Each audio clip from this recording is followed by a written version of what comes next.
más importante. Y centrándonos en lo que es más el cometido del Ministerio, pues lo que podemos decir es que hemos 15.000 siniestros, 15.000 incendios, que están, curiosamente, sorprendentemente, está casi un 10% por debajo de lo que es la media. La media son unos 16.000, porque hemos tenido muchos más grandes incendios de lo que se habitual. Y enfocar lo que es a futuro todo el tema de la prevención y el control de los incendios forestales. La formación y la información son importantísimas.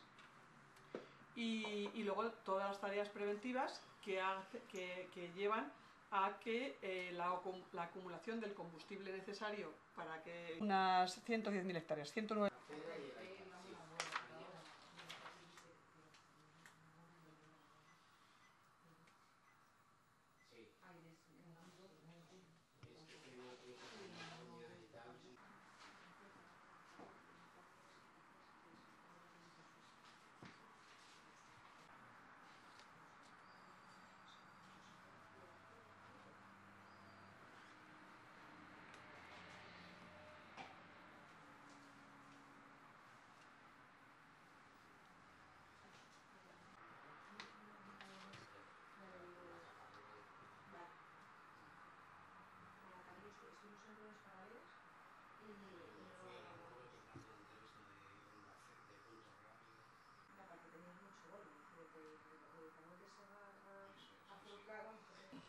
Pues yo destacaría que desgraciadamente hemos tenido un incremento notable de la superficie afectada, con un número, sin embargo, menor de incendios. Hemos tenido casi un 10% menos de incendios que en una campaña normal, pero, sin embargo, el número de grandes incendios, es decir, los que afectan a más de 500 hectáreas, es considerablemente mayor. Hemos tenido 37 grandes incendios, la mayoría de los cuales ha afectado al litoral levantino, y también una gran concentración de incendios con una superficie muchísimo menor afectada, que se concentra en el ángulo noroeste, en la parte de Galicia, norte de Castilla y León. Bueno, yo recomendaría a las personas, antes de desarrollar cualquier actividad que tenga que implique cualquier riesgo, por pequeño que este parezca, sobre el medio en el que lo van a desarrollar, que hiciera esa reflexión.